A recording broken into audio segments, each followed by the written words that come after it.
Coucou les gourmands! Avant tout, je voulais souhaiter la bienvenue aux petits nouveaux qui nous ont rejoints récemment et encourager celles et ceux qui ne sont pas encore abonnés car d'après YouTube, vous êtes 55% de non-abonnés à regarder les vidéos et ça c'est pas joli joli. Et puis tant que vous y êtes, likez la vidéo pour me soutenir. Merci tout plein! Aujourd'hui, je vous embarque avec moi dans la préparation d'un meal prep ou batch cooking, comme vous préférez. Le but est donc de préparer en un minimum de temps toutes les préparations, condiments, plats pour la semaine. Habituellement, je prépare pour 4 jours max, mais depuis l'achat de plats sous vide, je prépare pour la semaine, midi et soir, et pour un petit goûter en plus. Pour gagner du temps, je m'organise sur mon carnet en amont, je vais noter tout ce que je dois éplucher, le temps des préparations, de cuisson de chaque recette et optimiser mon temps passé devant les plaques, les cuissons au four, etc. L'épluchage est la première étape, c'est celle qui peut prendre le plus de temps en fonction des recettes qu'on a choisies. Et sinon, on peut également opter pour des légumes surgelés, comme ça m'arrive d'ailleurs très souvent pour les meal prep. Pour une de mes recettes, j'ai donc besoin de pommes de terre. Avec les journées qui se rafraîchissent, j'ai le voyant de la raclette qui s'est clairement allumé. Et niveau légumes surgelés, donc j'ai opté pour du poireau et de la carotte qu'on retrouve sous forme de palais de chez Picard, donc c'est déjà cuisiné et c'est vraiment très très bon. En ce moment, comme vous avez peut-être pu le voir d'ailleurs dans les 2 dernières vidéos, j'ai une passion pour la compotée de pommes à la cannelle, donc là encore c'est parti pour l'épluchage de 2 kg de pommes que je vais couper ensuite en petits morceaux.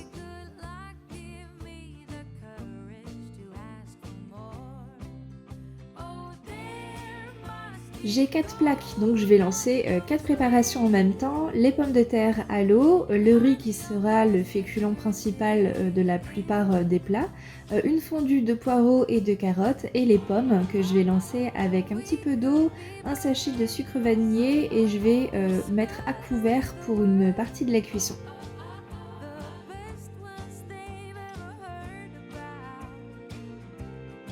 Donc je reste vigilante autour des cuissons, mais je vais quand même en profiter pour préparer le goûter et j'avais envie de citron, donc je pars sur un cake.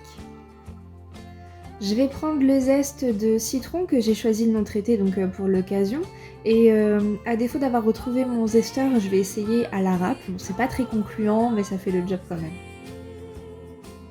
Puis je vais récupérer le jus de un des citrons et le reste je le mettrai à part pour d'autres recettes. Je pars sur une pseudo-base de gâteau au yaourt, donc j'utilise 2 yaourts nature, un pot de sucre, le jus et le zeste des citrons juste avant, 3 œufs, 3 pots de farine avec un sachet de levure chimique et un demi-pot d'huile. Donc je vais aussi utiliser un peu d'huile pour mettre dans le fond de mon moule, la préparation dans le moule et ça part donc pour une cuisson d'environ 30 minutes à 170 degrés.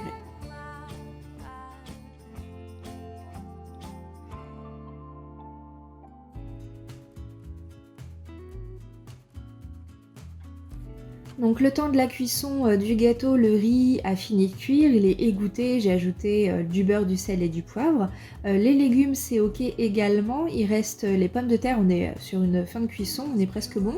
Et pour les pommes, j'ai augmenté le feu et j'ai retiré le couvercle, comme ça la condensation va réduire et ça va faire un sirop épais qui va venir envelopper la pomme et c'est ça qui va donner le meilleur du goût. Je vais partir sur une nouvelle préparation, donc du poulet coco curry, une valeur sûre que tout le monde va aimer à la maison. Donc je vais couper le poulet en morceaux avant cuisson, comme ça pas besoin de couteau au moment de manger, donc c'est plus rapide, moins de vaisselle, donc il n'y a pas de petites économies, on fait tout ce qu'on peut pour économiser du temps et de l'argent. Et en parallèle, je vais faire aussi une préparation de chili simplifié, donc je vais mettre un fond d'huile et je vais commencer donc la cuisson.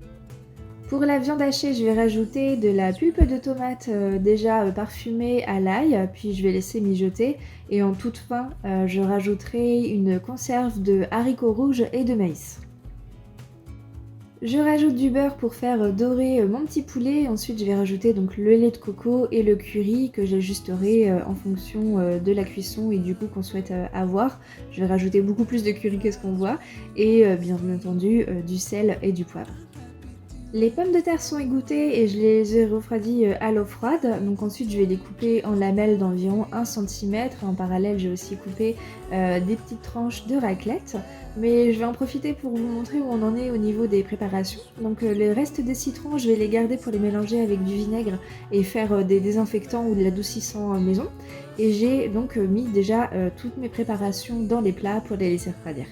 Donc retour à la recette, forcément je peux pas faire une raclette traditionnelle, sinon le batch cooking n'a pas vraiment de sens. Donc je vais faire façon tarte raclette, donc sur une base de pâte brisée. Je vais disposer une couche de pommes de terre, puis de fromage, puis de jambon, et ça une deuxième fois également.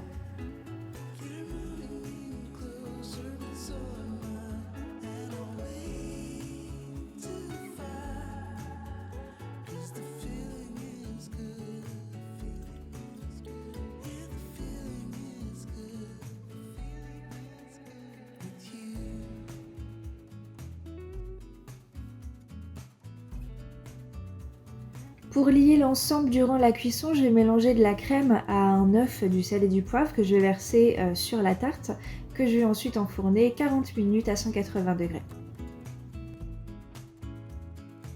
Comme il me reste de la crème et des pâtes d'hier, donc le repas du jour ça sera pâtes, crème et chorizo. Bon ça compte pas vraiment pour le meal prep, mais comme je le montre en caméra, je vous l'explique quand même.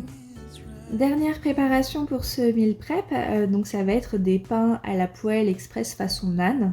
Donc je vais diluer un demi, sachet de levure boulangère, franchement c'est mieux si on a de la levure fraîche mais bon j'en avais pas, dans 10 centilitres d'eau tiède que je vais laisser poser une dizaine de minutes. Ensuite, je vais verser donc la levure dans 200 g de farine avec un peu de sel et 2 cuillères à soupe d'huile. On peut aussi se faire plaisir et ajouter ici toutes sortes d'épices. Moi, je vais rester simple parce que j'avais des vaches qui rient à finir, donc c'est parti pour la préparation de cheese naan revisité. Donc après avoir malaxé la pâte pour avoir quelque chose d'assez malléable, je vais étaler une boule. Ensuite je vais mettre de la vache qui rit sur un des bords et recouvrir la pâte avant d'étaler.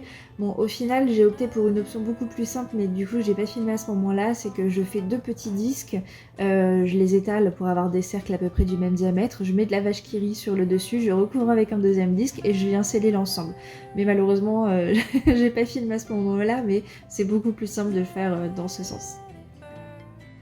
Pour la cuisson, donc ça va être à la poêle avec un peu d'huile, donc environ 2 minutes de chaque côté à feu moyen. Donc là c'est une sous-cuisson entre guillemets, puisqu'au moment de les manger, je vais les repasser à la poêle 1 minute de chaque côté, comme ça va les réchauffer et ça va refaire fondre le fromage. Mais si vous voulez les manger tout de suite, vous faites 5 minutes de chaque côté et ça sera très bien. Et bien voilà, donc tout est prêt, tout est refroidi, donc j'ai aussi préparé une petite vinaigrette et des tomates, j'ai aussi de la sucrine dans le frigo que j'ai pas montré. Donc voilà, il est maintenant pour moi temps de mettre tout ça sous vide, donc je suis totalement conquise. J'ai pris le set Zwilling. Au début j'étais partie que sur un lot de plats. Et au final, j'en ai pris aussi en plastique et les sachets, etc.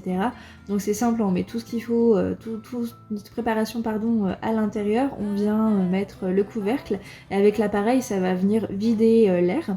Et on a également des sachets qui sont dans le même principe. Donc l'idée, c'est que ça va faire une conservation des plats jusqu'à 5 fois plus longtemps.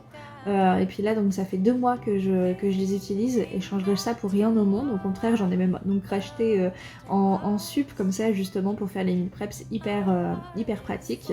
Donc voilà, si ça vous intéresse, je vous mettrai le lien dans la description des plats et des sachets que j'ai utilisés. Donc voilà en image les plats qu'on a dégustés donc, le long de la semaine avec des pancakes que j'ai préparés du fait le lendemain, donc je l'ai pas filmé, mais pareil, j'en ai préparé pour plusieurs jours que j'ai mis sous vide.